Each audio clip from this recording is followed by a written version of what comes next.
Hello नमस्कार, welcome to back important point classes में आप सभी का स्वागत है। आज हम लोग ज्योग्राफी के जो पहले चैप्टर थे, जनसंख्या वितरण, घनत्व, वृद्धि तथा संगठन, इनका जो कुछ पॉइंट बचे हुए थे उनके बारे में समझेंगे और जानने की कोशिश करेंगे।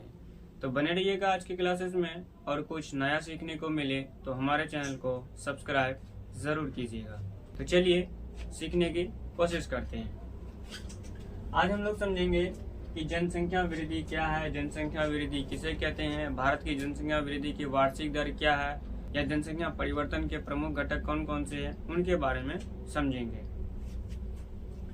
तो क्या है जनसंख्या वृद्धि? पहले हम लोग समझते हैं कि जनसंख्या वृद्धि क्या है, आखिर जनसंख्या वृद्धि किस चिड़िया का नाम है। तो जनसंख्या वृद्धि किसी क्षेत्र विशेष में रहने वाले लोगों की संख्या में होने वाले परिवर्तन को ही क्या कहते हैं? जनसंख्या वृद्धि कहते हैं। यानी किसी क्षेत्र में पहले 200 जनसंख्या रह रहा था, अभी क्या है कि उस क्षेत्र में 300 जनसंख्या हो गया। तो ये क्या हुआ? जनसंख्या परिवर्तन हो गया, 200 से 300 हो गया। यही क्या कहलाएगा? जनसंख्या वृद्धि कहलाएगा। यानी किसी क्षेत्र विशेष में रहने वाले लोगों की संख्या में होने वाले परिवर्तन को ही क्या कहते हैं? जनसंख्या वृद्धि कहते हैं। जैसे समझ लो, मान लो कि 2001 में कितने जनसंख्या था? 2001 में जो था लगभग 103 करोड़ था। कितना था? लगभग 103 करोड़।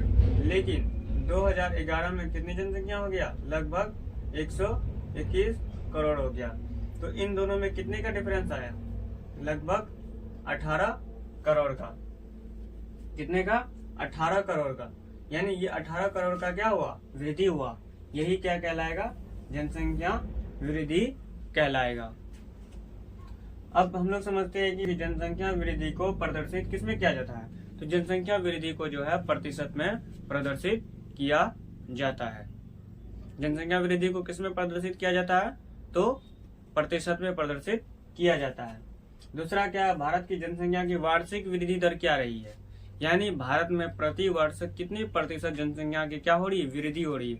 तो लगभग इसका एवरेज जो निकाला गया है वो 1.64% क्या है? जनसंख्या वृद्धि दर है।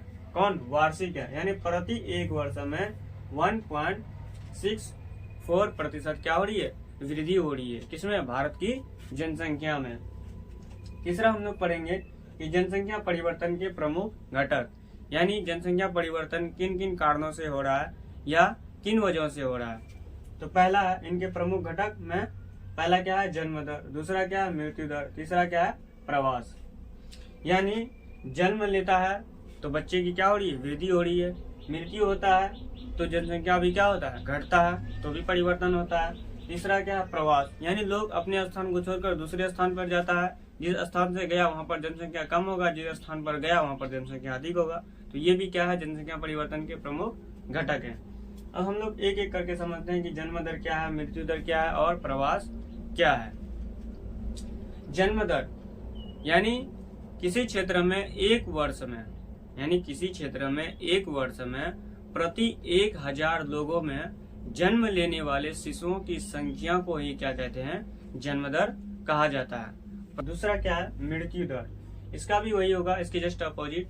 यानी प्रति एक वर्ष में 1000 लोगों मृत्यु लेने वाले लोगों की संख्या को ही क्या कहते हैं? मृत्यु दर कहा जाता है। यानी मृत्यु दर का अर्थ हुआ कि प्रति एक वर्ष में 1000 लोगों में मृत लोगों की संख्या को ही क्या कहते हैं? मृत्यु दर कहा जाता है।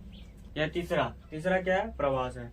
यानी अपने निवास स्थान को छोड़कर दूसरे स्थान पर अस्थायी या अस्थायी रूप से जाकर बसना या रहना क्या कहलाता है? प्रवास कहलाता है। प्रवास का अर्थ होता है कि अपने निवास स्थान को छोड़कर किसी दूसरे स्थान पर अस्थायी यानी परमानेंट या अस्थायी टेम्पोररी तौर पर जाकर बसना ही क्या कहलाता है? प्रवास कहलाता है। तो आज का लेक्चर यहीं समाप्त होता है। धन्यवाद। जय हिंद, जय भारत।